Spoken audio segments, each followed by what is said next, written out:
Si estás escuchando esto, probablemente pienses que Pueblo Lavanda es solo una leyenda urbana de internet. Tal vez recuerdes las historias sobre la música que hacía enfermar a los niños, o los rumores sobre espectros pixelados en las pantallas de las viejas videoconsolas. Pero la realidad de ese lugar es mucho más simple, mucho más terrenal y, por lo mismo, infinitamente más aterradora. Mi nombre es Gabriel. A los 19 años no tenía dinero, ni un equipo Pokémon fuerte, ni un futuro claro.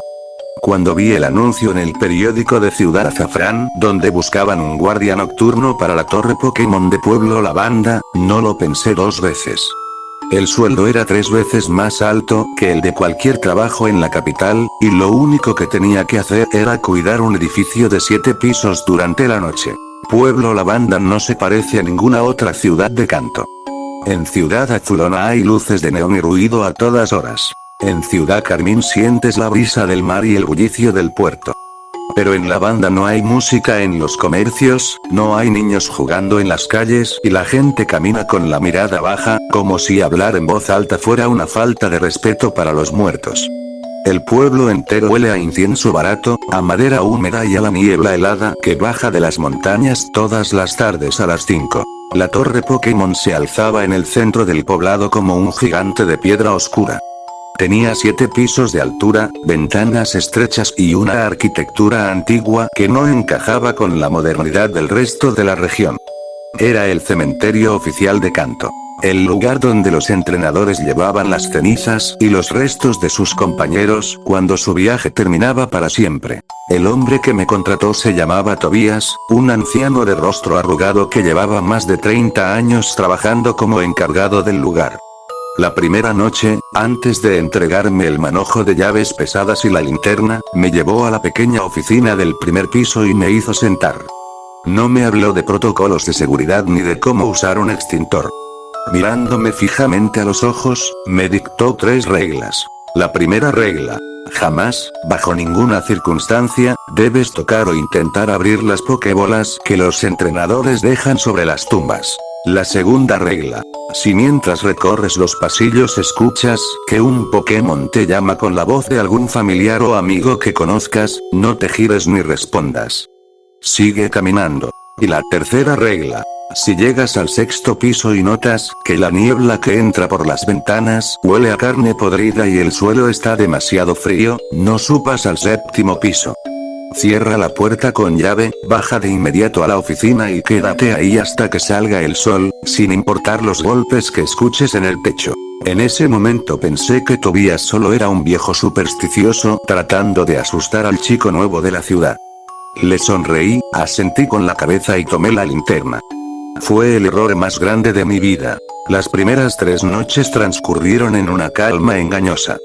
Mi trabajo empezaba a las 10 de la noche y terminaba a las 6 de la mañana. Cada 2 horas tenía que subir tramo por tramo las escaleras de caracol, revisando que no hubiera vándalos, que las velas de los altares estuvieran apagadas para evitar incendios y que las puertas de madera permanecieran atrancadas. El interior de la torre era un laberinto de lápidas de piedra gris. Había miles de ellas, alineadas en filas apretadas desde el piso hasta el techo. En algunas había fotos de Pikachu, de Pidgey, de pequeñas Butterfree. En otras, solo había nombres grabados a toda prisa con la punta de un cuchillo. La atmósfera era pesada y el frío te calaba hasta los huesos a los pocos minutos de estar allí. A veces veía pequeñas luces moradas flotando en la penumbra. Especies salvajes de Gastly-Haunter habitaban los pisos superiores. Tobías me había explicado que eran harmless mientras no los molestaras. Simplemente se alimentaban de la energía estática del ambiente y de la tristeza que quedaba atrapada en el edificio. Pero al 4.º día, las cosas empezaron a cambiar. Eran las 2 de la mañana cuando llegué al 3.er piso. La linterna empezaba a parpadear porque las baterías parecían agotarse mucho más rápido dentro de la torre. Mientras iluminaba la fila central de lápidas, algo llamó mi atención en el suelo. Frente a una pequeña tumba dedicada a un Charmander, había una Pokébola abandonada. No era una Pokébola común. La pintura roja de la parte superior estaba desgastada por los años y el botón central emitía una luz roja, débil pero constante. Un parpadeo lento, como si estuviera latiendo. Olvidé por un segundo la primera regla de Tobías. Me acerqué, me agaché y estiré la mano para tocarla, pensando que tal vez a algún visitante se le había caído esa tarde. En cuanto mis dedos hicieron contacto con el metal frío de la Pokébola, todo el ambiente del tercer piso cambió de golpe. La luz de mi linterna se apagó por completo. El aire se volvió tan helado que mi aliento se convirtió en una densa nube blanca en cuestión de segundos. Y dentro de la Pokébola, pegado a la palma de mi mano, escuché un sonido que me congeló la sangre. Un rascado. Un rascado suave, desesperado, húmedo, como si unas garras diminutas estuvieran intentando romper el metal desde el interior. Solté la Pokébola de golpe. Rodó por el suelo de piedra con un eco metálico resonante y quedó boca arriba. El botón rojo parpadeó más rápido y de la rendija central comenzó a salir un hilo de sustancia oscura y pegajosa que olía exactamente a un cuerpo en descomposición. Salí corriendo de ese piso. Mi corazón martillaba contra mi pecho mientras bajaba los escalones de 3 en 3 hasta llegar a la oficina del primer piso. Me encerré allí, temblando, esperando que saliera el sol. No le dije nada a Tobías a la mañana siguiente por miedo a que me despidiera, pero pasé todo el día en la biblioteca de la ciudad investigando sobre la historia de las Pokébolas de primera generación. Lo que descubrí me revolvió el estómago. Las Pokébolas no son simples cajas de plástico donde un Pokémon descansa. Son dispositivos tecnológicos complejos que convierten la masa biológica de una criatura en energía digitalizada. Cuando metes a un Pokémon a su Pokébola, su cuerpo se deshace en código y se almacena en una matriz electrónica. Pero, ¿qué pasa cuando un Pokémon muere? Los entrenadores novatos, impulsados por la pena y el cariño, solían enterrar a sus Pokémon fallecidos guardados dentro de sus propias Pokébolas, creyendo que así descansarían en paz. No sabían que las Pokébolas tienen un mecanismo de emergencia. Si detectan que la criatura en su interior pierde sus constantes vitales, la máquina intenta automáticamente reconstruir el cuerpo usando la energía residual de la batería. Si entierras una Pokébola con un Pokémon muerto adentro, el dispositivo no deja que el cuerpo se desintegre del todo. Intenta armarlo una y otra vez, día tras día, año tras año, en un bucle infinito en la oscuridad bajo la tierra. Reconstruye tejido muerto, une huesos rotos con código corrupto y mantiene la conciencia de la criatura atrapada en un estado de agonía permanente, intentando salir de una cápsula que nunca se abrirá. Pueblo Lavanda no era solo un cementerio. Era una prisión subterránea llena de miles de Pokébolas enterradas cuyos mecanismos llevaban décadas intentando reconstruir cadáveres. Esa misma noche, el aire en el pueblo era más denso que de costumbre. Una niebla espesa cubría las calles, y el silencio era tan absoluto que se podía escuchar el chasquido de la madera de las casas a varios metros de distancia.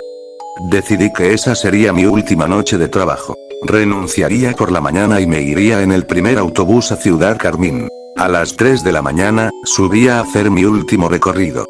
Tenía las manos sudorosas sobre la linterna. En el cuarto piso, las velas de los altares se apagaron todas al mismo tiempo, como si alguien hubiera soplado sobre ellas con un aliento helado. De entre las sombras de las lápidas surgió un murmullo. No era el viento. Era la voz de mi hermana pequeña. La voz venía directamente de la esquina más oscura del piso, detrás de la lápida de un Marowak. Gabriel, tengo mucho frío, ¿por qué me dejaste aquí? Sonaba exactamente igual a ella, con el mismo tono infantil y asustado que usaba cuando era pequeña y le tenía miedo a la oscuridad. Recordé la segunda regla de Tobías. Si escuchas que un Pokémon te llama con la voz de alguien que conoces, no te gires ni respondas. Apreté los dientes tan fuerte que me dolieron las mandíbulas. Fijé la mirada en la puerta de la escalera al fondo del pasillo y seguí caminando, ignorando las lágrimas de nervios que me nublaban la vista. Gabriel, mírame, por favor, sácame de esta esfera, no puedo respirar. La voz cambió. Ya no era del todo humana. Empezó a distorsionarse, mezclándose con el chillido agudo de un ratata y el rugido apagado de un pidgeot, como si cientos de gargantas estuvieran intentando hablar a través de la misma boca. Aceleré el paso. Sentí que algo helado rozaba la parte trasera de mi cuello, unas uñas invisibles que acariciaron mi piel, dejando una sensación de quemadura por frío. Llegué a la puerta del quinto piso, la empujé con fuerza, pasé al otro lado y la cerré de golpe, dejando atrás el murmullo de las sombras. Estaba hiperventilando. Tenía la camisa empapada en sudor frío. Pero cuando levanté la linterna para iluminar el quinto piso, me di cuenta de que había cometido un error peor. El piso estaba completamente cubierto por una niebla espesa y verdosa que me llegaba hasta las rodillas. El suelo no parecía de piedra. Estaba húmedo, blando y cubierto por una capa de moho negro. Y lo peor de todo era el olor. Era un hedor penetrante a humedad, azufre y carne podrida que me hizo dar arcadas de inmediato. Había roto la tercera regla sin darme cuenta. Había subido demasiado. Traté de dar la vuelta para bajar por donde había venido, pero la puerta de madera por la que acababa de pasar ya no estaba. En su lugar solo había una pared de piedra lisa, cubierta por hilos de humedad que goteaban hacia el suelo. Estaba atrapado. De entre la niebla verdosa empezaron a escucharse chasquidos. Clac, clac, clac eran los botones de las pokebolas abriéndose en la oscuridad. No una, ni dos. Decenas. Cientos de clics metálicos resonando al mismo tiempo en el espacio cerrado. La luz de mi linterna empezó a parpadear desesperadamente. En el centro del salón, donde descansaba la tumba principal de la torre Pokémon, la niebla comenzó a levantarse del suelo, girando en un remolino lento. De la tierra floja alrededor de las lápidas comenzaron a salir manos. Pero no eran manos humanas, ni patas normales de Pokémon. Vi una pata de Charmander sin piel, formada por tejido rojo y hilos de energía digital que chispeaban en la penumbra.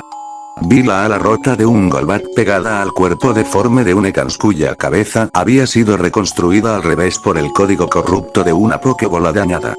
Vi criaturas que no tenían forma, masas de carne, plumas y escamas pegadas unas con otras, retorciéndose en el suelo mientras intentaban arrastrarse hacia mí. Eran los Pokémon enterrados. Las miles de reconstrucciones fallidas que las Pokébolas habían intentado crear durante años bajo las tumbas, unidas por la energía estática del cementerio en una sola masa de agonía. No querían matarme para comerme. Querían mi cuerpo. Querían carne viva, sangre caliente y huesos sanos para reemplazar las partes biológicas que sus Pokébolas no habían podido reconstruir. La masa amorfa se alzó en el centro de la habitación. No tenía un rostro definido, sino decenas de ojos de distintas especies parpadeando sin ritmo. Los ojos rojos de un raticate, la mirada vacía de un pidor, las pupilas amarillas de un cadabra. Y de la parte superior de esa abominación surgió una estructura de hueso blanco. El cráneo de una madre Marowak, con las cuencas vacías mirándome fijamente. La criatura abrió la boca. No emitió un rugido. Lanzó un alarido colectivo formado por los gritos de agonía de cada Pokémon que había muerto solo en canto. El sonido fue tan violento que el cristal de la ventana lateral de la torre se rompió en mil pedazos y la linterna que tenía en la mano explotó, dejándome en la penumbra absoluta. Caí de espaldas contra el suelo. Los hilos de la masa de carne y código se extendieron por la niebla, buscando mis piernas. Sentí una garra helada agarrarme el tobillo izquierdo con una fuerza sobrehumana. El dolor fue tan intenso que sentí como la piel de mi pierna se congelaba al contacto instantáneo. En medio del pánico, recordé el objeto que llevaba en el bolsillo interno de mi chaqueta. Era un aerosol de repelente industrial que usaba para alejar a los Zubat en las cuevas. Sin pensarlo, saqué el frasco, encendí el encendedor metálico de mi bolsillo y disparé una ráfaga de fuego directamente a la masa de carne que me sujetaba el pie. El fuego reaccionó de inmediato con el azufre y el gas de descomposición de la habitación. Una llamarada enorme iluminó todo el quinto piso con una luz anaranjada y violenta. La criatura soltó un chillido desgarrador mientras los hilos de código corrupto y tejido podrido se consumían con extrema facilidad por las llamas. El agarre de mi tobillo se soltó. No lo pensé dos veces. Corrí a ciegas hacia la ventana rota por donde había entrado el aire fresco de la noche. El quinto piso estaba a casi 15 metros de altura, pero abajo, sobre el techo del edificio anexo del cementerio, había una pila gigantesca de hojas secas y bolsas de basura que los barrenderos habían acumulado esa tarde. Miré hacia atrás por una fracción de segundo. La figura de carne deforme se reestructuraba entre las llamas, extendiendo cientos de patas rojas y extremidades rotas para alcanzarme. Salté. El aire de la noche me golpeó la cara durante 3 segundos de caída libre antes de impactar violentamente contra la pila de bolsas y ramas secas. El impacto me sacó todo el aire de los pulmones y sentí un chasquido sordo en mi hombro derecho, pero la adrenalina era tan alta que ni siquiera sentí el dolor. Me levanté del suelo como pude, cojeando de la pierna izquierda que aún conservaba la marca morada del agarre de la criatura. Corrí por las calles desiertas de Pueblo Lavanda sin mirar atrás, bajo la lluvia fina que comenzaba a caer. No volví a la oficina. No busqué a Tobías. Ni siquiera volví por mi ropa al centro Pokémon. Caminé cojeando por la carretera de la Ruta 8 durante 3 horas en medio de la noche hasta que un camión de carga que iba hacia Ciudad Azafrán me recogió en la orilla del camino. Nunca volví a Pueblo Lavanda. A los pocos meses de mi huida, me enteré por los periódicos de que la Liga Pokémon y la Corporación Silp habían cerrado la torre Pokémon para siempre. Dijeron que el edificio era estructuralmente inestable y que van a demoler el interior para convertirlo en una gran torre de televisión y radio. La gente del pueblo celebró la noticia. Pensaron que con una moderna antena de radio el lugar dejaría de ser sombrío y tétrico. Pero yo sé la verdad. Sé por qué revistieron las paredes interiores con metros de concreto armado antes de poner las antenas. No querían construir una estación de radio. Querían sepultar bajo toneladas de cemento las miles de pokébolas que seguían latiendo bajo el suelo. Hoy tengo casi 40 años. Mi pierna izquierda nunca recuperó la sensibilidad del todo. La piel me quedó cubierta por una cicatriz pálida que parece una quemadura por congelación. Y si te cuento esto hoy no es para asustarte, sino para darte una advertencia. Si alguna vez viajas por Kanto, si vas caminando por una ruta solitaria y encuentras una Pokébola vieja tirada en la hierba alta, desgastada por el sol y la lluvia, no la levantes. No intentes presionar el botón central para ver qué hay adentro. Porque los Pokémon no siempre mueren cuando se apaga la pantalla. Y algunos llevan demasiado tiempo en la oscuridad, esperando a que alguien vuelva a abrir la cápsula para poder salir.